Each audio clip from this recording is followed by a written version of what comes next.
Blog Talk Radio.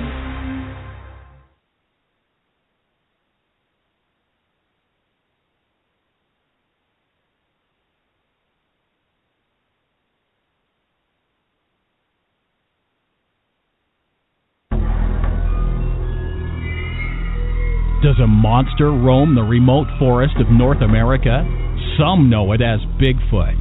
Others call it Sasquatch. Eyewitnesses describe a creature covered with hair, walking on two legs, towering over 8 feet tall, and sporting massive arms and shoulders.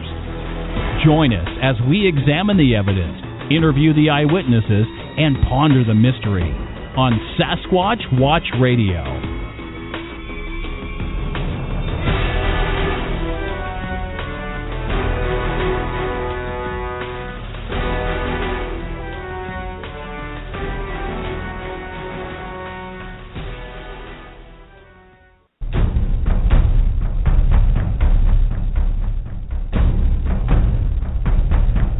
And now, here are your hosts for Sasquatch Watch Radio, Billy Willard and the Creature Seeker.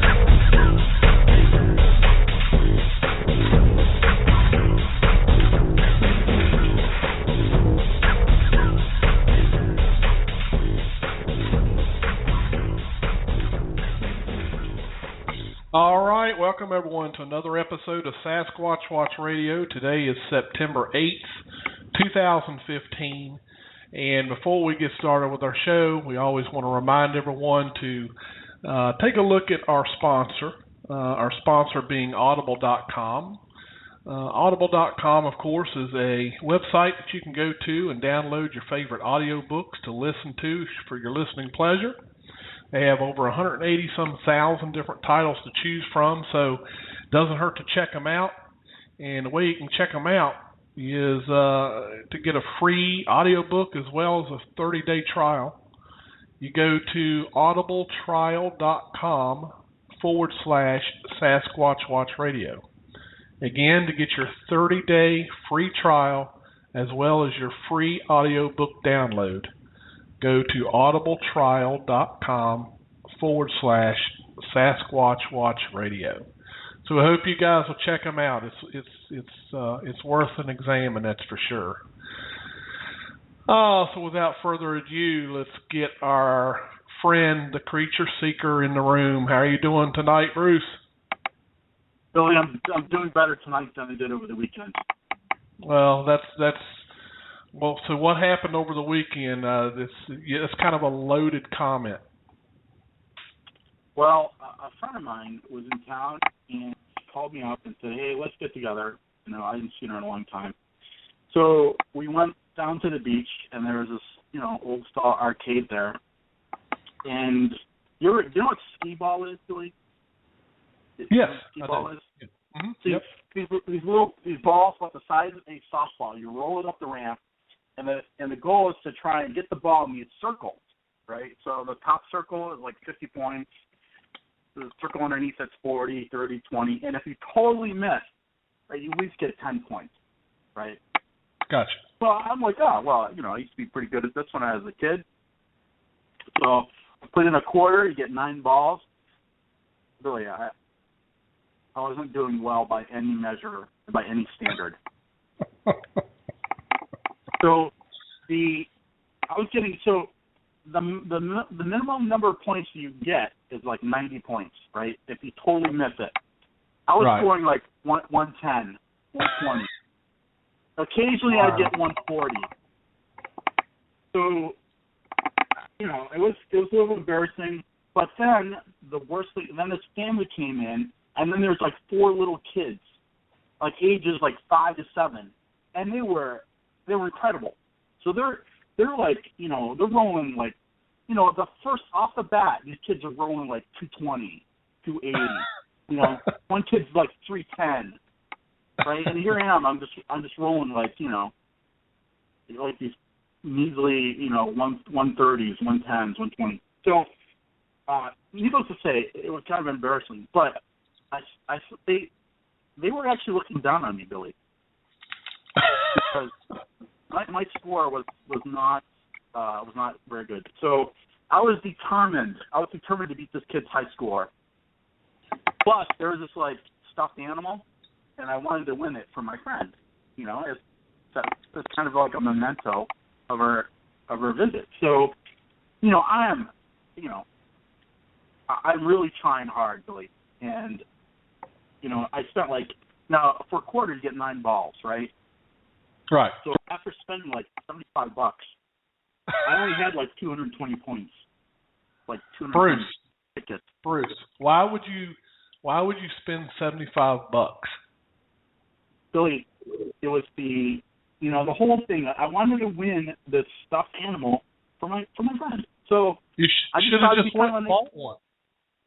Well, look.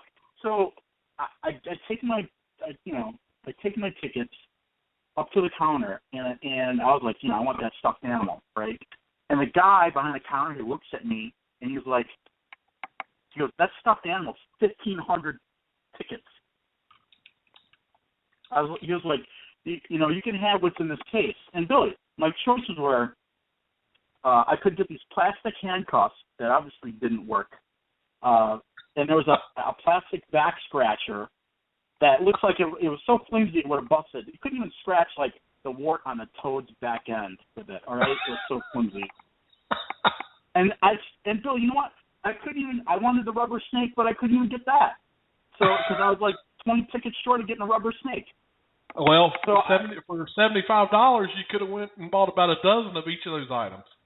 I know, Billy. At that rate, right? At $75 per 220 tickets, I would have had to have spent $852.27 just to get 1,500 tickets to get that stuffed animal, right?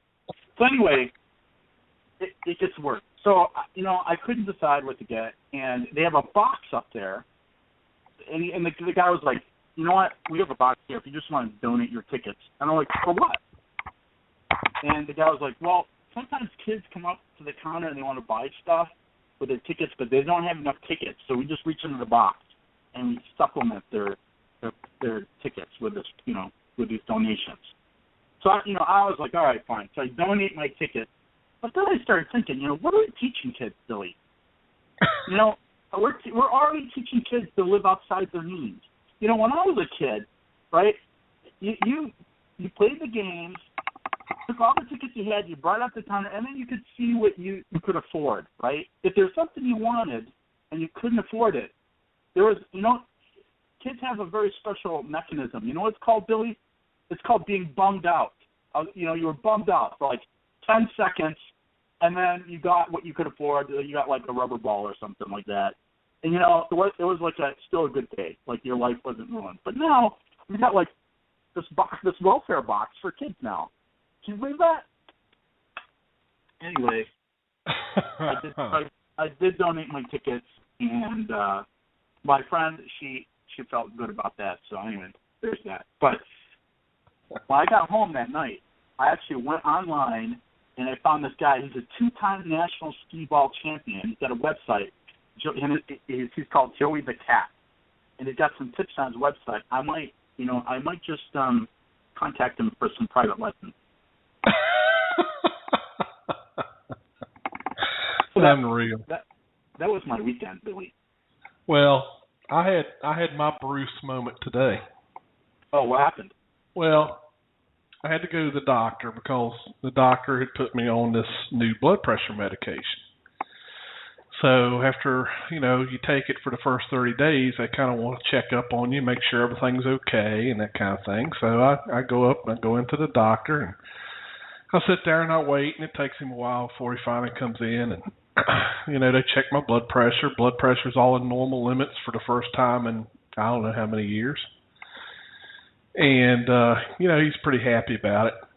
And so he asked me, he said, how's you been feeling? I said, well, I have to admit I've been a little dizzy.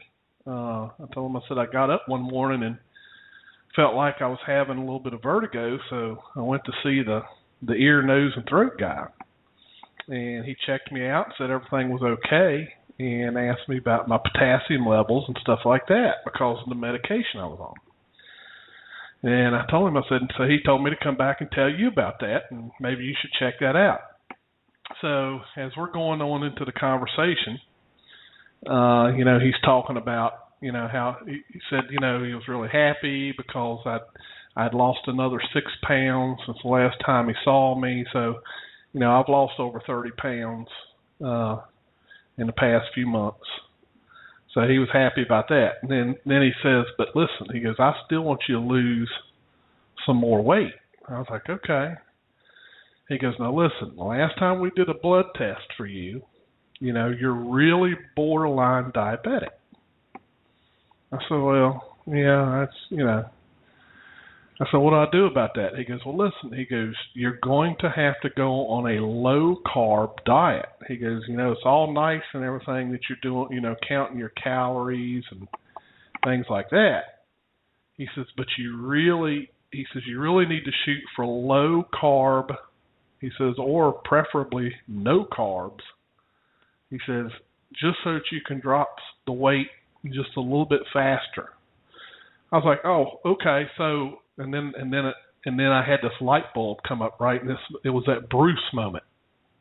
So I looked at Dr. Square in the eye and said, oh, so what you're saying is instead when I go to the pizza place, I get thin crust instead of pan pizza.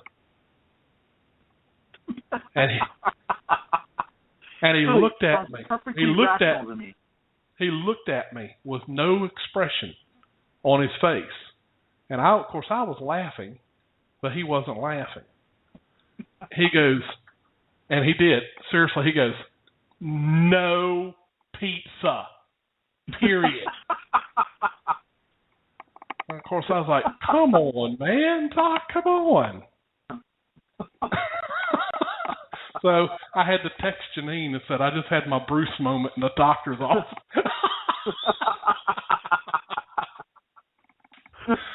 Oh, God. Well, didn't work. I got myself in trouble. So just for that, he sent me over for more blood work. And I swear, I think that the lab nurse was poking me hard on purpose. Because I'll tell you what, that was when she took the blood, that hurt the most I've ever had any blood taken, I'll tell you right now. So I think she did it on purpose. Billy, I'm telling you, those needles, they get bigger and bigger every year. I still have harpoon scars the last time they tried to draw blood from me. So, well, part of it's my fault because, when I went in there, I thought I was just going in for a checkup, right?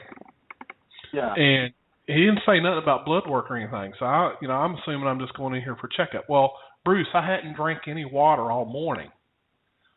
And it's always good to drink a lot of water before you go get blood work. So I get in there, and the lab nurse sends me down, and I looked at her right in the eye. I said, look, ma'am, I said, maybe I should come back later. I said, I haven't had any water this morning. She goes, what? She goes, why haven't you drank any water? I said, well, ma'am, I've been busy. I said, I got up. I had to go to the office, had to get some stuff done, and then rush over here. I said, I haven't had time to get me any water. And then she looked at me square in the eye and says, well, sucks to be you. Give me your arm. I was like, what? Good Lord. I swear, man, it's got something to do with hanging around with you, Bruce. Sure, blame it on me, Billy. Although I do admit, weird things always happen to me. I don't know why. Anyway, so we got an interesting topic to talk about tonight, and I think you're the one that kind of came up with this, and we've heard a lot. We've had a couple of shows, and we've talked kind of talked about Bigfoot. We've talked about Dogman. We had of course we had Dan on last week, and we kind of got into a conversation about what Dan's thoughts were about Bigfoot and Dogman. So it kind of invented itself, I guess, to talk about Bigfoot and Dogman and whether or not there's some kind of connection.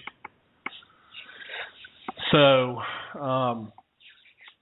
we are going to have, I'm assuming we're going to have a couple guests calling in here tonight who both have had some experience in taking both Bigfoot and Dogman sightings and worked on them.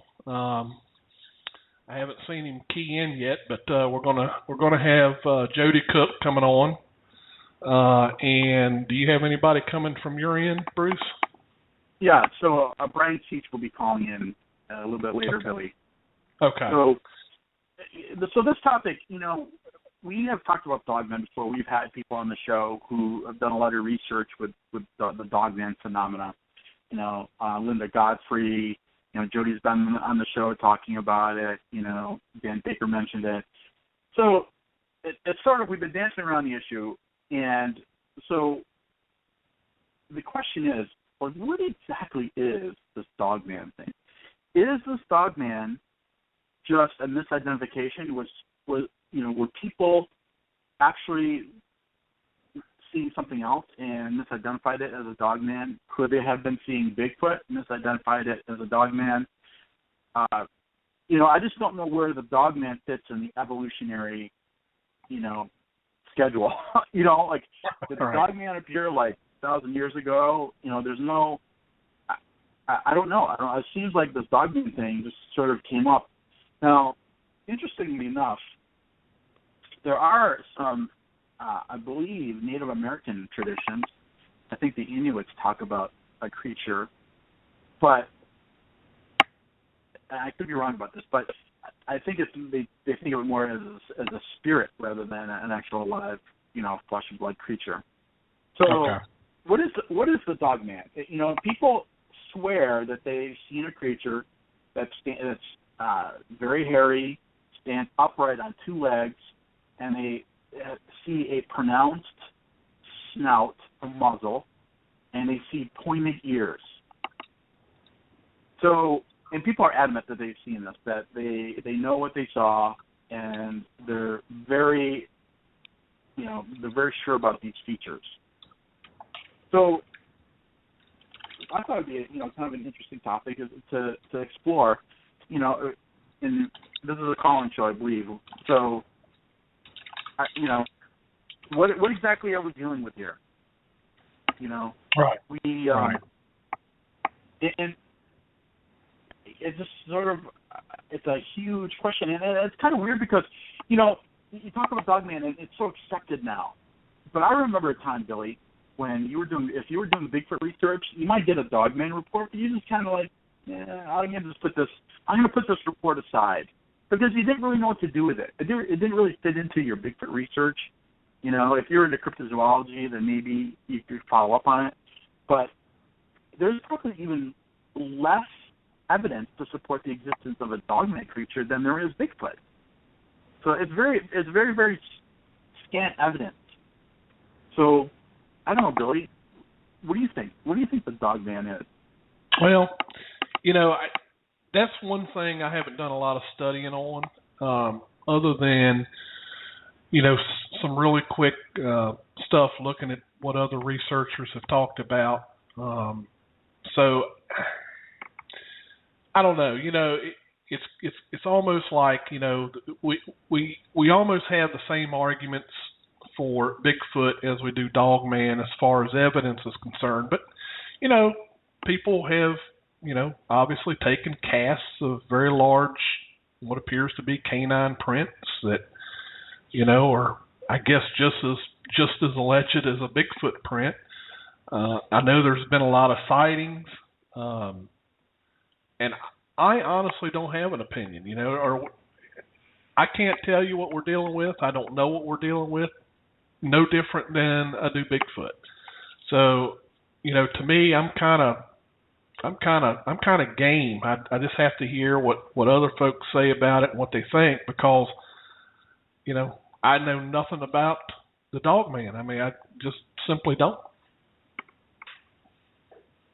There's some parts of the country where the Dogman seems to be more folklore, and I think if you get into the Appalachians, Billy, especially down in the Kentucky area, I think there's probably a lot more sightings. When I was in Kentucky, that was when I first heard of a Dogman sighting, and at the time I wasn't even doing Bigfoot research. I was actually doing some paranormal research at the Waverly Hills Sanatorium.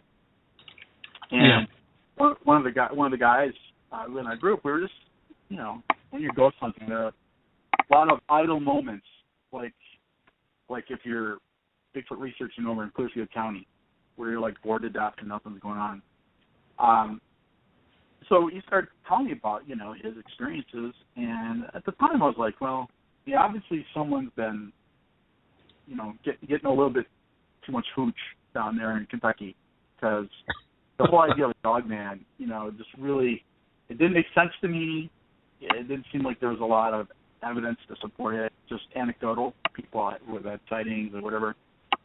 And I still, to this day, haven't seen a photograph or anything that convinces me that the Dogman actually exists. Now, I will say that probably the only photograph or video that convinces me that there might be something to the Bigfoot phenomena is the Patterson-Gimlin film. But other than that, after all these years, Billy, there's not a lot of solid proof that even Bigfoot exists. Sure, we have casts, we have hair samples, but it's very circumstantial. When you look at the hair samples and you try to compare it to something in the database, all you can come up with is it doesn't match anything in the database and it seems to be primate. Well, that's not exactly conclusive, Right. Well, let's. Why don't we go ahead and get someone here that's gotten some Dogman sightings and maybe see what he thinks. Jody Cook, welcome to the show. Hey, Billy, how you doing? Pretty good. Hey, Bruce, how you doing, buddy? Pretty good. So Jody, you've done some Dogman research, right? What's that? You broke up. You've done some Dogman research. Yeah, I've been doing it for the last couple of years. A lot of the Dogman sightings that people are having, obviously I think some of them are misidentification of Bigfoot sightings. You take the Dogman sightings as a whole, or the characteristics. It's kind of broken down to like 4 groups. Okay, like type 1 would be more like your Bigfoot. Size, bulkiness, characteristics, the looks, and that's where your misidentification comes in there. Then you have your type 2, which your type 2 is more similar characteristics to what Bigfoot is, but it has a snout and it has pointy ears. Then when you go to like a type 3, that's where it's very dog-looking, canine-looking, but the feet are more, and the legs are more human. If you understand what I'm saying, they're like more human, like your typical werewolf. But then you have your canine, which is your Van Helsing style Dogman, where, excuse me, the legs are more like a canine's leg, where you have the actual paw, 4-toe paw. There've been quite a few characteristics, in sightings and footprints and stuff of, your type 1 or your type 3 and your canine. I heard you talk about, Kentucky and things like that. There's a large history of sightings in Kentucky, especially at lands between the lakes. They've had well over 100 documented sightings just in that area. Michigan's pretty prominent. Obviously, we know about Wisconsin, Pennsylvania, Ohio. There's sightings all over the country, okay? But the majority of the sightings in the United States is more of the Pacific, the northeastern part of the country, from about Wisconsin going all the way up to New York State, from Michigan going down to about Kentucky. those were majority of all the sightings were taking place. Yes, we do have some in California, Louisiana, out west and things like that, but it's not as prominent amount of sightings that's coming out of the Northeast. What do you attribute that to, Jody? Honestly, through my research, I sit there and I thought about this and I thought about it. I don't think it's the wood line or anything like that. I just think that there's just so much small population of them, and this is just the area that they seem to be at. Obviously, they're the Bigfoot population is much bigger, and even if you look at Native American culture, when they talk about the Dogman, and I'm not talking about skinwalkers because that's something totally different. They're very few and in between that they talk about, and it's mostly northeastern tribes that talk about it. Now, you have the Apache, out west and stuff that talk about it, but they also talk a lot about, skinwalkers. And like I said, that's something totally different because that's more human than it is actual, a werewolf type thing or Dogman type thing. Mm-hmm. So, Billy, did you when you were doing research in Virginia, did you ever come across any Dogman sightings in Virginia? I have never had a sighting report in Virginia on this, and to be honest, I can't recall ever seeing one. So I don't know that there has ever been a Dogman sighting in Virginia. Now we have. Do you know of any, Jody? I just know of one that came out of Virginia, and like I said, it's a very short sighting. I'm trying to look it up for you right now. But that, like I said, that's the only one I've ever gotten out of Virginia. Most of the stuff, like I said, I've been getting. Now, West Virginia, that's a different thing there. They've been getting a lot of sightings and stuff out of there. I'm trying to look it up here because I don't know it off the top of my head because, like I said, it's just a very short, small, sighting. And like I said, it was just the only one that I have ever, came across.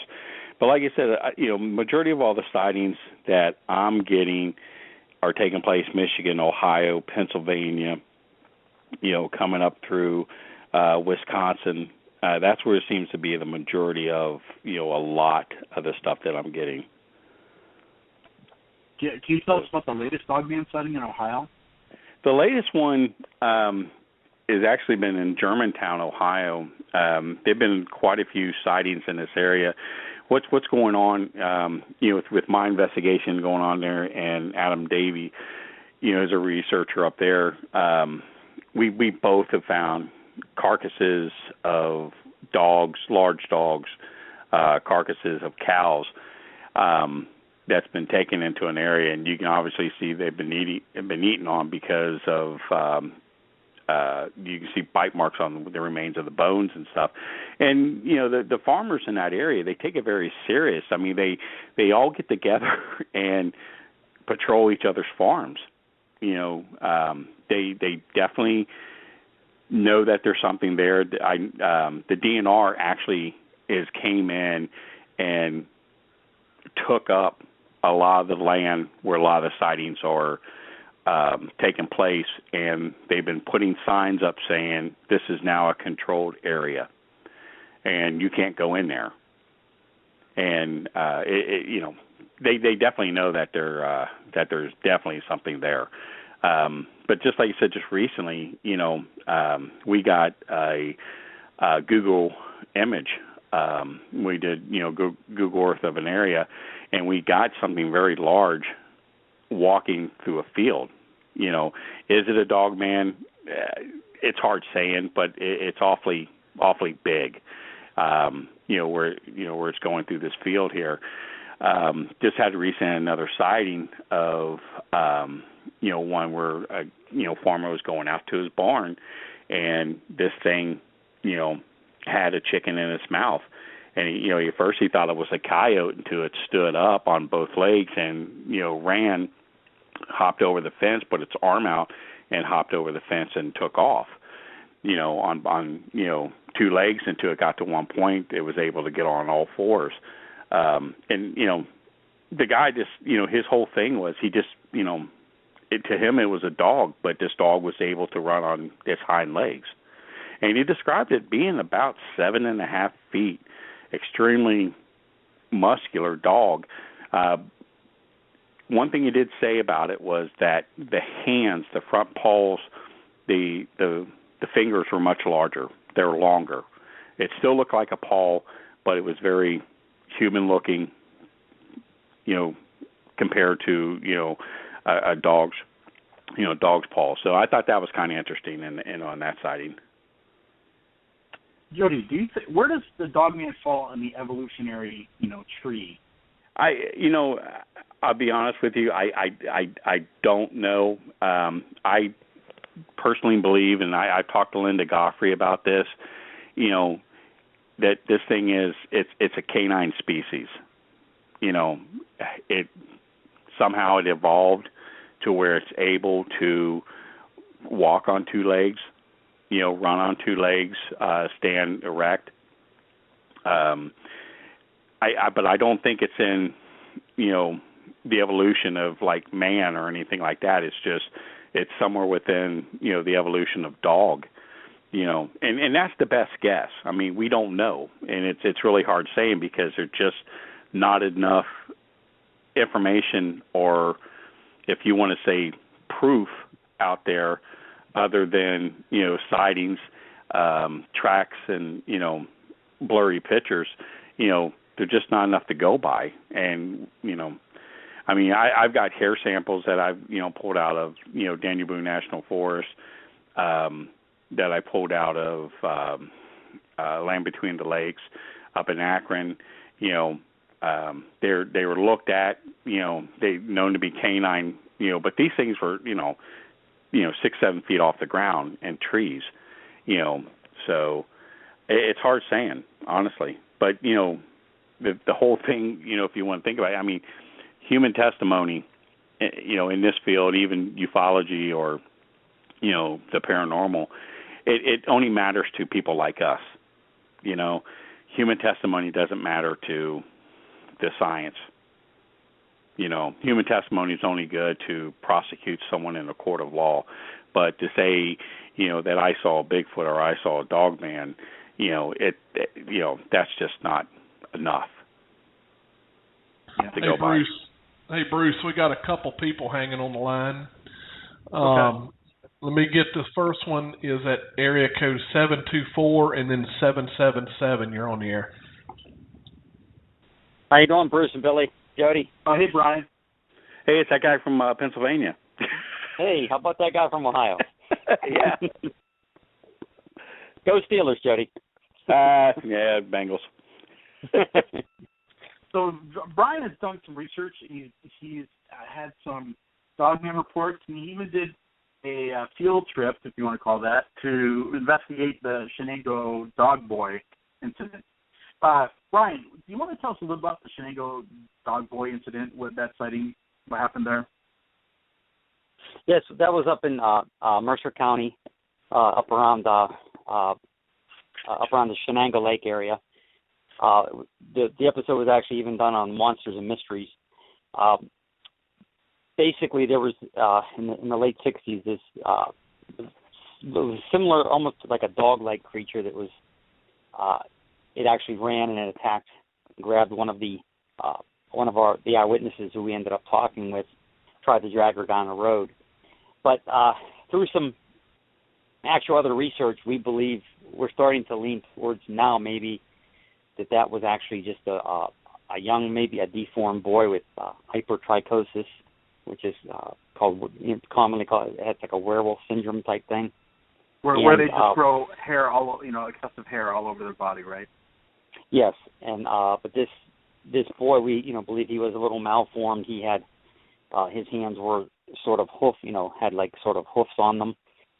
We believe he was also possibly malformed, but he was able to run extremely fast on all fours.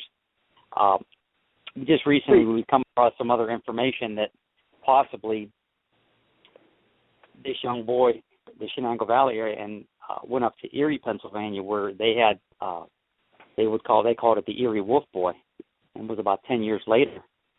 And with tracking it down, we believe we even have the address. I've talked to a bunch, some people on the internet, and we believe it may be the same actual boy who he was up in Erie, and they actually had him in a basement with bars on the windows, and they would see him growling and with a red light in his window, possibly because of his eyes, or I don't exactly know what that was from, but we're still looking into that. But maybe putting two and two together, thinking that wasn't a quote-unquote dog boy per se, just a regular boy with possibly hypertrichosis and some malformity. But that's also in the 90s, though, they actually saw a creature that actually did resemble your typical Dogman report. It was a canid creature. Several boys saw it. We interviewed a gentleman up there, and several of his friends saw it in the late 90s. So actually, Pennsylvania right now is actually having a flap of these Dogman reports starting in July. Up at Bruce's favorite place, Clearfield County, Lonnie Strickler received a report of a creature, a wolf-like canid creature eating roadkill on the side of the road, and it stood up and ran into the woods. About a week after that, Dave and Carrie Rupert of the Legend Hunters went up there, and they researched the general area, walked around, tried to find prints, things like that. So we were just up there actually 3 days ago on Saturday, and we checked out the same area. It's very, very creepy woods, I will say that. It gives you kind of a feel up there. There's pines in there. It's all marshy. We found a couple of human prints, but they were bigger than Dave's, but they weren't Dave and Carrie's. But other than that, we didn't find any evidence up there. Now, Brian, did you say that this boy was reportedly, this boy had hooves? Cloven hoofs, as this is what our eyewitness told us. They appeared to be hoofs. Kind of cloven like, but it could have been, again, it was getting dark, so it could have been hands, actual hands that were just kind of like malformed. Well, here's a funny little anecdote. Back in let's say the early 1990s, I used to know a guy who's from Lancaster, Pennsylvania, Lancaster, sorry, and that's on I believe that's on the eastern side. Yes. So he told me a story, which you just reminded me of, about the legend of Chickies Rock. So supposedly, there's this place called Chickies Rock State Park or something like that out there. Yes. And hunters out there reportedly saw a little boy, cloven hooves, and he was wild. And whenever they tried to get near him, because they obviously, it's not normal to see a little boy running around the woods unaccompanied with anyone, but still, with cloven hooves, he ran away. I mean, he was just too fast for them. So now fast forward to the Shenango Dog Boy, it's almost like the same types of characteristics people are reporting. What are the chances, Brian, that these people that just made up that story? I mean, you interviewed them personally. Were they credible? Yeah, so I believe that they saw this. We interviewed two eyewitnesses up in Mercer County, and actually when we were at the Erie MUFON conference, I interviewed a guy up there, and he's the one that told me about the story. And I actually went on a forum, an Erie forum, up in Lake. I think it was called Erie Mysteries and things like that. And there must have been about 10 or 15 people that came on and said, "Yeah, I saw that. Yeah, we know where the house." And somebody actually even emailed us what the house looks like today, a picture of the house today. We're going to use that in our presentation here in Sharon next month. So yeah, it does, a lot of this fits. And actually, I had the drawing of the dog boy up there from Mercer, And the guy who I talked to, he looked at it and he said, almost looks exactly like what we saw up here in Erie. So it was pretty interesting. So it seems like that may fit because, from where Mercer is to Erie, there's maybe about an hour drive, hour and 20 minutes at tops. So you could see that they might have moved, the family might have moved up there. So I even actually have found out the actual name of the dog boy and up in Erie, but I'm not going to release that because, out of respect for the family. All right, Bruce, I got another caller from the 724 area code and then 231. You're on the air. Hello. Hey, how you doing? Am I on the air? This is Greg Kachua. Oh, yes, Greg. Greg. Sorry. Yeah, hey, everybody. I just wanted to mention about dogman sightings in Virginia. I know, I can't remember where I read it, but I have read of several reports from Henrico County, Henrico. Yeah, I've got two of them out of that county, and Woodbridge was the other one that I've got. But those are the only two of Virginia that I've got. Those are interesting because those were, I think, however that county is pronounced. How's that pronounced? Henrico. Billy would know. I don't. Yeah. Henrico? Henrico. Yeah. There was two of them. One like in 2000 and one in 2009, I think, was one, and the other one was, I think, right around, if I'm not mistaken, I want to say about 2007, 2008, because I think they were really close together, but they were in two different parts of the county. And that's sightings for very, somewhat similar and stuff. So, yeah, those are the only, like I said, those are the only two that I've even ever heard of coming out of there. The one I talked to from Woodridge, I actually talked to that person, and the one from Henrico, I got from another researcher that actually talked to those people up there on that one. Because they're a lot of these, different states. I mean, a lot of researchers, Bigfoot researchers, Brian will tell you, they get them and they shove them off. They don't even want to bother with them or even pass them on to other people because there's not that many researchers that even looks into the Dogman stuff. A lot of them just laugh at them. You're right, Betty. Yeah. And there's probably less than, 10 people probably, that's actually doing, the Dogman research that, I don't think there's that many of them out there. Because like I said, a lot of the, Bigfoot researchers, sit there and throw this stuff off, But I've been getting, Bigfoot reports, from paranormal investigators and stuff, so they're real good about sharing stuff. It's just the people in the community, they don't want to share anything. Greg, have you ever been involved with any Dogman research? Me? Have I been involved in Dogman research? No, not actually. I haven't gone out anywhere specifically looking for, any evidence of Dogman. I sure would like to. I'd love to get down to Kentucky. I'd like to get up to Michigan, go around to some of these places. But so far, the answer is no. Have you heard anything from anyone, other, people about Dogman sightings, other than the ones we just talked about? I mean, just not in Virginia, but outside Virginia? Well, there was two I was told about some years ago.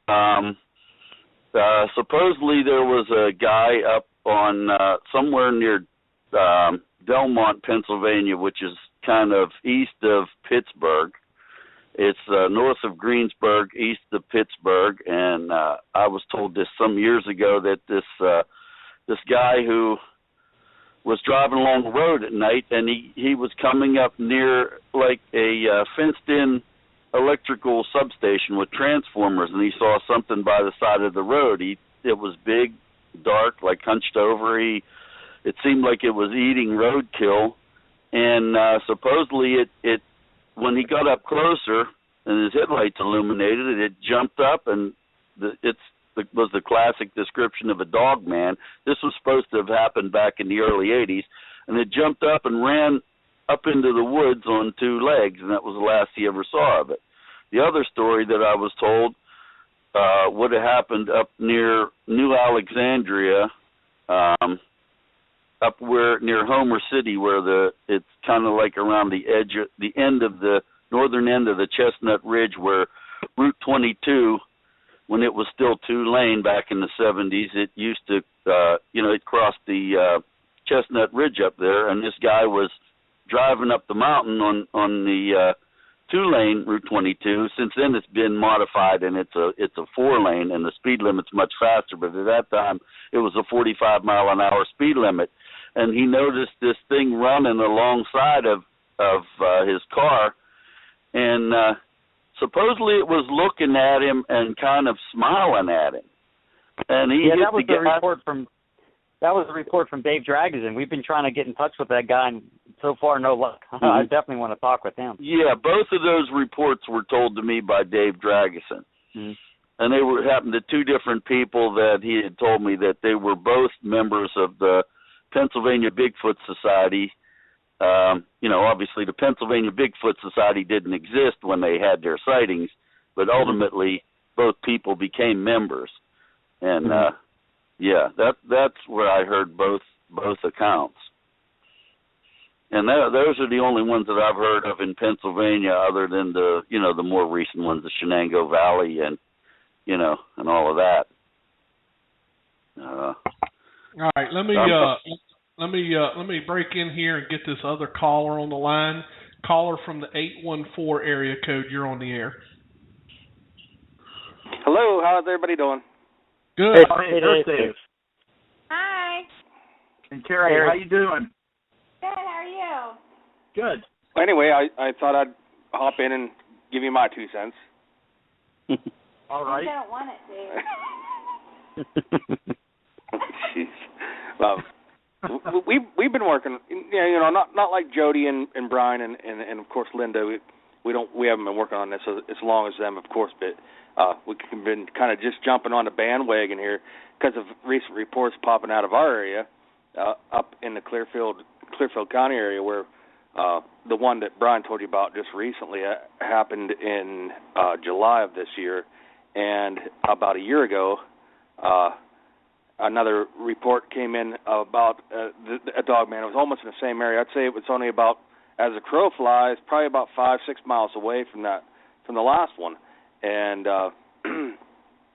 it's just a really interesting subject. I mean, as a person, I have a hard time with it. Do I really believe that this could exist? I mean, it's a hard subject to really bite into, but people are seeing something, and as a researcher, we got to kind of listen to that and everything. But there's a lot of strange things been happening in the area, though. It's never been tied to the Dogman thing, but you could almost do that where we had horses that were in their pens, and was actually something reached into the pen and pulled it out through the boards where it kind of ripped it apart. Something came up onto a horse in the middle of a pasture out there and was able to catch it and tore the back end off the horse. Of course, a lot of it was blamed on a bear, but I don't know. It's just some of the things are just a little bit strange to me. As far as something reaching in. I never heard of a bear. Well, I guess it could happen if the bear was hungry enough, but like reaching into the stall and pulling the animal out through the stall wall. It wasn't long after that a man was found in the same area where this guy my wife works with saw a man come out of the woods dressed up in full military garb with a machine gun, and whenever somebody asked, said, "Hey, what's going on?" He says, "Oh, there's a bear in the area. We're trying to hunt it down." And just strange things like that, have been happening in the area. So I don't know. Sometimes it's real convincing, and sometimes it's just it's a tough one, though. So, Dave, do you think the government is covering something up? Is there some cover up here? I don't know about that. I really don't. I mean, it's just. I mean, it's possible. I guess anything's possible. Just, I guess, it just whenever you got two sightings in an area, and then you got all this other stuff going on, and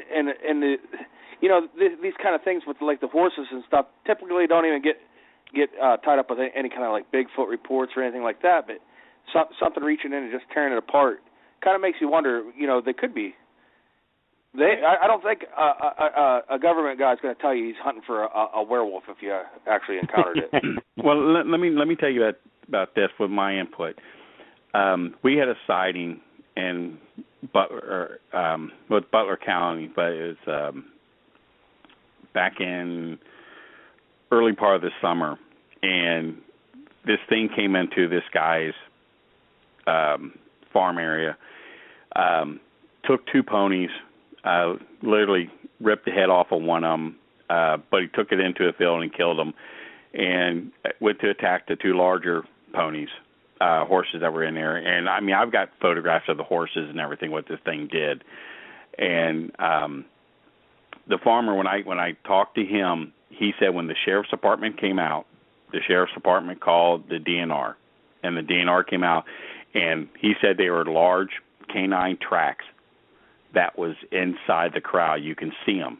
And he said they came up there with a rake, and they raked the tracks over, literally raked the tracks over, and told him that these were devil worshippers that did this, and, this is what happened. And they basically told him this is what the story was. And I spoke to him probably about 2 months ago, and he said he still, to that day, is seeing guys in ghillie suits with, high-power rifles on his property. Yeah. So I know there's something going on, because I know that the DNR and the U.S. Forestry Service has a code name for the Dogman. They call him the Black Dog, just like law enforcement has a code name for Bigfoot. They call it the Black Cow. So they're aware of these things. Is there a conspiracy, where they're trying to cover things up? I don't think so. It's just one of these things with Bigfoot. I just don't think that they know how to deal with the situation, and they're just hoping that nothing happens where someone gets hurt. And I think that's what it comes down to. I don't think that they're actually, like the United States government covering things up, like with UFOs and things like that. We discussed this before. Do you wonder, though, if maybe they are? Because imagine if, I know around here we have camping, tons of recreation all the time. The state parks would suffer if families and people, were afraid to go out in the woods. Well, yeah, true. Because they'd lose money, and I mean, it's important for people to get out. But that was one thing we were kind of wondering, like if they were to hide it. I mean, do you think they would hide it for that reason? Do you agree with that, or? Well, there was a researcher, real quick. There's a researcher in Texas that was out in the field doing Dogman research, and he actually came upon a campsite that was literally ripped apart. He said there was blood all on the tents, everything. There were no human remains or anything, but they were large canine tracks. And he said that the FBI confiscated his video of that, and he even had it posted on Facebook, and they had it removed from Facebook. Wow. So it's the same thing, like with the logging industry. If you sit there and say Bigfoot exists, you have to sit there and protect the lands, and by protecting the land, you're protecting forestry, and then that cuts out the logging industry, and a lot of people are gonna be without money. It comes to the same thing. if you want to say hypothetically mermaids exist, and they just happen to be where the big crabbing industry is, what's going to happen? They're going to go up there and kill them off, and, to try, to get their money, from the crabbing industry, because you can't just sit there and say, no, you can't go up there. And that's what they're doing, Well, you know what, Jody? The last thing you want to do is meet a mermaid with crabs. Oh, you ain't kidding, baby. You ain't kidding. No, I use that as an example. I don't believe in mermaids or centaurs or anything like that. But my point is what I was saying is that, if something exists, it's going to most likely exist in, an area where money is to be made, like, the logging industry or where crabs are or whatever, and things. So, and the human species, just, has a hard time coexisting, with other species, let alone another species that's human, so. Right. Yeah, Brian, we had a really good time with you researching this past weekend. Thank you and Terry for coming up. Oh, thanks for having us up. We had a blast. Guys. And then us too. Thanks. Anytime we like Brian, he'll pass along any kind of research for the Dogman. I know he's been it's been a passion of yours for a long time. Mm-hmm. So it's always good to get out and learn a few things from you. Yeah, I thank actually Jody and Linda for actually getting me into that part of the research. Those Jody and Linda were the two main ones that got us, down here interested in that. So thanks, Jody. Hey, you're welcome. But, Brian will tell you this, too. We were in this, talks with Destination America about actually doing a show on Dogman, and the sightings and stuff. And they were, really into it. And then, they felt, well, it's just going to be too scary. And then finally they came to the point and said, well, legitimacy doesn't sell. So, and I think it came to the point that, they felt it was be too scary, of a show, and people wouldn't understand it. So. Really? They think that would be scary? Have you ever watched, Keeping Up with the Kardashians? Oh, my God, yeah. That's terrifying. Scary show. Yeah.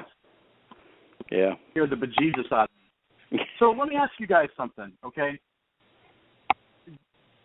This Dogman phenomena, and so obviously we're gonna go one at a time here. I'm gonna ask this question first to Jody, then Brian, then Carrie, and then Dave. And Greg, are you still on the line? I'm not sure. Can you hear me? All right. So Greg, you can follow up. But here's my question to you all. Sure. All right. Do you think it is worth your while to follow up with these Dogman sighting reports, considering the fact that there's such scant evidence to support it? I mean, wouldn't your time be better spent following up with other reports, other crypto reports or Bigfoot reports? What is it about the Dogman reports that you guys just don't, put them aside, say, you know what, this is crazy, this is nuts? Jody, you go first. Because there's a lot of sightings out there, and a lot of these sightings, are coming from credible witnesses. But on the other hand, you could be fooled by a lot of these witnesses. But I really think there's something definitely to this. I mean, I have found tracks, large canine tracks. I have one. Actually, I got out of Germantown. Well, I got two of them I got out of Germantown. And, the guy from the ODNR, when he looked at it, he said, if it was a bear, you're looking at a 800-pound grizzly bear. So there is some definitely, proof that there's something there. Not so much, human testimony, but there is a lot of evidence. You're having a lot of kills.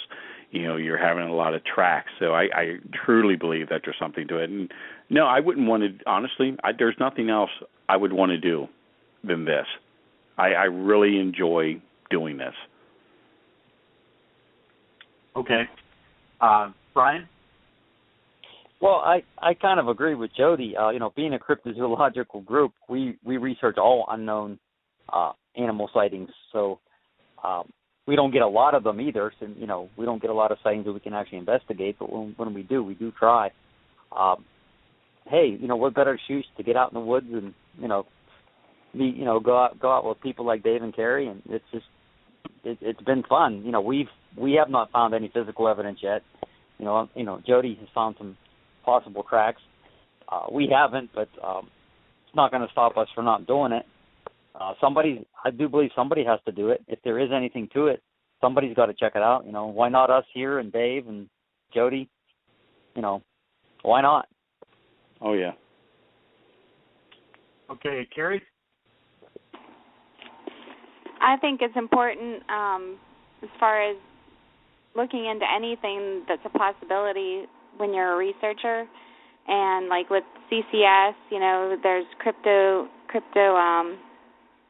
a lot of cryptids out there. I'm sorry. But my aunt lives out where we were just at, and she has heard things, and things she can't explain, and she's always lived out in the country, and her sons are older, and just them telling me different things that they've heard and trying to explain things and telling me that their animals were scared and their dogs wouldn't go outside and things like that. I just feel better even just looking into it for the witnesses' sake also, just knowing that, hey, I saw this or I heard this. We know you guys look into these kind of things, and we have experienced researchers like all of you, that do this. I think it's really important to look into any kind of evidence, just in case. You never know, and you have fun doing it anyway, so might as well. Great. Dave? I agree with what everybody else said, but I'd like to add something to it, though, is, I don't think it's a waste of time, especially for the off chance that it is a misidentification Bigfoot. Really, in all honesty, even with Bigfoot, we really don't know what we're dealing with. Let's say, even just take, for instance, the bear PA. Some bear have an elongated snout. Some of them have a snub-nosed bear. What if Bigfoot, had those different characteristics? And a lot of times they get those different characteristics on what they're eating or how they eat. Like the garbage-nosed bear, the bear that eats garbage usually has a protruding or elongated snout. Just an off chance that it might be something else too. So it's not a waste of time. Well, and Greg. Well, I agree with everything everyone else has said too, and I would like to add that I think it's very strange when you have these areas being closed off suddenly, and people seeing men in ghillie suits, heavily armed, DNR coming out and raking over tracks.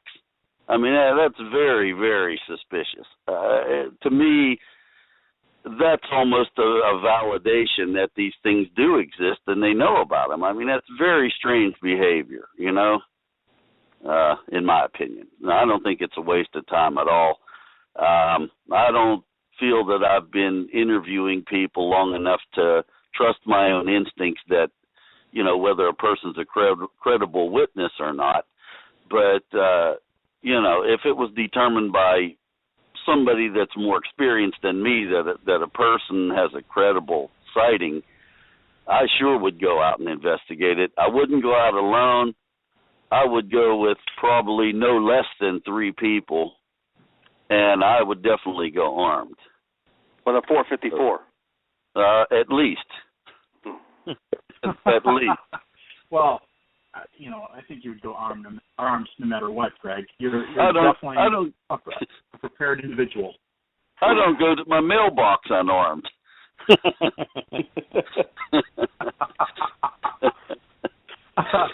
I'm not visiting you, Greg. Bruce and I, we go out with our knives safe and stuff. So, all right, Bruce, we got another caller on the line. Caller from the area code 419. You're on the air. Hey guys, it's Elisa. Hey, Elisa. How are you? I'm good. How are you guys doing? You're doing great.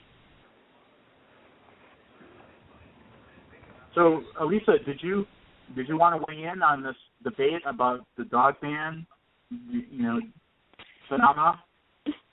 Yeah, I don't know how to feel about the Dogman 100%. I mean, I believe he's real, but I don't think there's enough evidence on him yet. You know? Yeah, I agree with you. It's, I think all the researchers who are online with us, I think they are truly very scientific in that they're not dismissive of things. But it comes down to, you only have limited resources. You have limited time, limited funds. None of us are making millions of dollars off of researching these, cryptids. And so you have to sometimes you have to make a choice. You have to make a conscious decision. Am I gonna follow up on this, or would my time be better spent following up with a different sighting report? And that's a question that each researcher has to evaluate on his or her own. Yeah, I agree with you. I mean, I've been getting into all that stuff, but I just still don't know how I feel about the Dogman, because I've been looking up and I haven't seen that much of the Dogman. Yeah. Well, there are more and more Dogman sightings and reports, and at the time when I first heard about the Dogman, that was probably in the early 2000s at some point, and I never gave it two thoughts. I just totally thought, well, that's crazy, And since then, there have been a number, numerous reports coming out. It's, correct me if I'm wrong, but there was a show, I think it's called Paranormal Witness, where they sort of did a reenactment of this farm up in Maine that was besieged by the Dogmen. Yeah, I've seen that one. Yeah. So, yeah, like I said, those sighting reports are out there, and the question is, what do you do with them? So it's good to know that these folks who have joined us tonight, that they're not being dismissive of these reports, and they're following up with them, and they're giving them their due diligence. Can I tell you about one report we didn't touch on? Sure. Do we have time? Sure, yeah. It was about in November, this past November, and we had a report that a guy was walking his dogs, and it was, like Dave said, he talked about it a little bit. It's not far from where we were just, with Brian, with the other report that someone had sent in. But what happened was he walked his dogs. He hunted this area his whole life, and he always took his dogs, on this same trail every morning. And one morning he said his dogs were just flipping out, and they were very frightened, and they wouldn't even go. They halted. And they're nice, large dogs. And he said that the one was even crying, and he saw this. He said at first he thought it was a Bigfoot. He couldn't believe his eyes because he doesn't believe in those kind of things. But this thing was it was how tall did he say that was? I don't remember. I think 7 feet tall. Don't quote me on it, but it was pretty tall. And he said that the snout came out like a dog, and it totally ignored them. It ignored the dogs that were barking and and backing off and crying, and it just went right across the path, almost like it didn't even give him a look. But yeah, that's Butch Witowski. That was one of his reports that he asked us to look into for him, and so we did. We reported back, on our findings. We didn't see anything up there. We're only 20 minutes away from the area, and but it was interesting, and it was interesting that hunter, this man, and he won't even go back there, you know. And this, we're talking about a guy who's like in his 50s, and he's frightened, and he definitely saw something. And his animals, doesn't even want to, you know, he doesn't want to hunt there anymore. So yeah, there was, you know, the four of us went up and we looked around for prints. We tried to see if there's anything we could, you know, could get for evidence, but we were unsuccessful. But that's just one of those stories, and that's in the same area that the horses were mutilated. That there was another report in July of this year. So it's like, how do you ignore it, you know?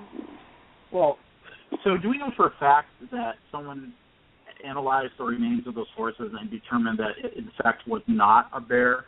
Did that? I mean, I agree. That is it's bizarre. It's bizarre behavior, but it's not out of the realm of possibility. That's what I had heard, and it was in the newspaper. You know, because it happened two different times. It happened also, like with the horse, like Dave said, that was out of its fence, and the farmer, you know, found it when he was out, you know, for a walk. It was missing, and then the other one was literally pulled through. But yes, they are saying that it was a bear. It was, you know, like a bear that had like rabies or something, you know, like something was very wrong with this bear, and they did put the bear down. So I'm anxious to see if anything else happens, you know, this coming summer. But that was 2 years ago, so. Mm-hmm. But weird noises up that way too, you know what I mean? My friend she told me, you know, that her dad, they live out in the, you know, not far from there, and she, like, you know, he's not afraid of anything, hunts all the time. He's, you know, they have a farm themselves too, but he heard these weird noises. She told me about the next morning. This was in October, about 3 years ago. She said he couldn't explain. He didn't know if it was like two coyotes, you know, either mating or bobcats or something, but it sounded horrible, and there was it sounded like two big cats, like just like literally tearing each other apart. So he was going to go out because he wanted to check on his, you know, on his livestock and stuff, but he was afraid to go out. So she just asked me, have you ever heard of anything like that? And I said, no, I haven't. But she wanted me to, you know, let Dave know about it and see what his thoughts were. So I don't know. It's just one of those interesting mysteries that hopefully someday will get solved. Yeah, it's just, you know, let's just add it to all the other mysteries, right? I mean, chances are we'll never get to the bottom of it. How long have we been studying this Bigfoot phenomena? You know. Yeah. And one of the clearest videos that we've ever had is still after all these years under intense scrutiny that it's not authentic. So. Well, anyway, Bruce, if it's interdimensional, you're never going to catch it, Bruce. I know. We're Fred Saluga, right? Yeah. Good old Fred. I wonder if I could. Go ahead. I wonder if I could make two quick comments here while we get another minute left. That'd be all right? We're actually over our time, but. Okay. I just remembered that the author Patty Wilson, a few years ago at the conference that Brian and Terry have up in Butler, she was mentioning during her presentation about some sightings of a dogman-like creature somewhere up in central Pennsylvania. This would have been, this was probably like 4 or 5 years ago that she was mentioning it at her presentation. And I think she wrote about it in one of her books, I'm not sure. But the other thing I wanted to mention was just a couple of weeks ago, David Paulides come out with his 5th book in the 411 series. So that might be something people might not know. Might want to look at getting that 5th book. Well, David Paulides will be at Burr Oak this Saturday, which we're going to go talk with him. So anybody's interested, the Borough Conference is this Saturday, and David Pilates will be there. So awesome. I'd like to thank everyone who called into the show this evening. It was a really great topic, and really appreciated all of your comments. We're a little bit over our time here. It's about 15 minutes. But, Billy, did you want to say some last words? Well, I just wanted to thank Jody. Jody, appreciate you coming on the line. I know that you probably stay pretty busy, so we appreciate it. Thank you. Also, Brian, Dave, Carrie, appreciate you guys coming on here. Also, anytime. And of course, Greg, appreciate you calling in. You're becoming a regular call-in. I listen to the show every week without fail. That's nice. Thanks for having us. Yep, Billy. You're welcome. Thanks. Thank you. You're quite Good welcome. night. Yep, thanks, guys. You have a great night. Yep, you too. Bye. All right, Bruce, I think we've tied up another show for the week. Definitely. Great show, Billy. Yep. And so do you have anything else before we end the show tonight? No, I think we have a good show coming up next week, right? Well, let's hope so. It's something that I'm working on. So if I can get in contact with the individual, I will be putting it up. But I'm still working on that contact. Some folks are really hard to get a hold of. Yes, I know. As you know. But I'm working on it. So hopefully get an answer soon, and then we'll announce that. Yeah, I like these call-in shows, Billy. We get to connect with a lot of researchers and find out what they have to say on the subject, and it was really interesting to hear them all, their different opinions. Yeah, it is nice to get those opinions. All right, Bruce, well, if you don't have anything else, the only thing I will announce is not this coming weekend, but the following weekend is the Mothman Festival up in Point Pleasant, West Virginia. The event's been, how many years has it been running, Bruce? You got me, Billy. It's been going on for quite a while. I know I've been going for at least, 5 or 6 years, and it's always a good time. Yeah, so Janine and myself, we'll be there weekend after next. I know Jody Cook's going to be there. Brian Feach, Fred Saluga's going to be there. So hopefully, if especially for anyone who's never been, we recommend it. I mean, it's just a good time. It's like a big street party, and we enjoy it. It's just a good time. So you get to meet the Men in Black, check out the Mothman Museum, and then of course I just heard a few days ago that the guy that sculpted the Mothman statue passed away. Oh, yeah. So I'm sure they'll have some kind of memorial or something up for him. I'm sure. So. I actually spoke with him last year, Billy. He was at Mothman last year. Really? And here's something really weird. So I was talking to him, and I said it was a pleasure to meet you because, he was the artist who sculpted that metal Mothman statue that's right there in the center of town. But he also sculpted, those other statues like, on the other side of the wall. Mm-hmm. Yep.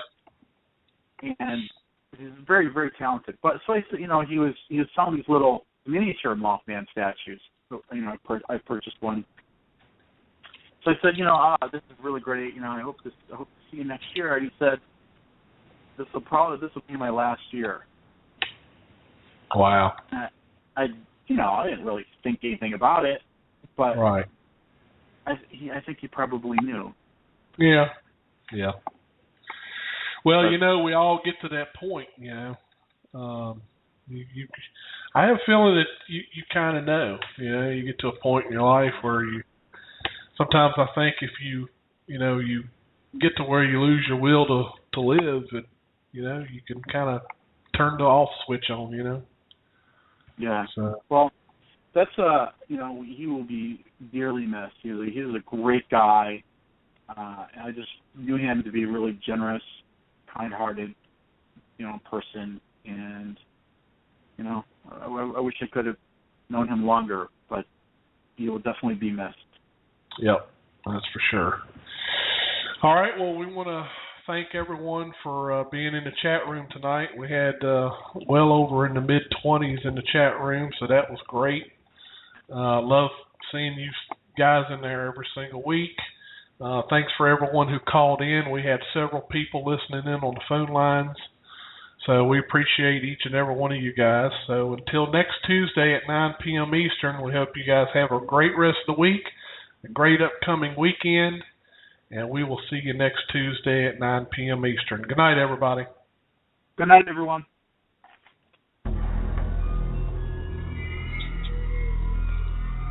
Thank you for listening to Sasquatch Watch Radio. We appreciate every one of our listeners. We hope you enjoyed our program. And don't forget to tune in again next week for another fun and informative program. Please visit our website at www.sasquatchwatchradio.com and leave us a comment about the show. We want to hear from you. Until next time, keep on looking for the big guy.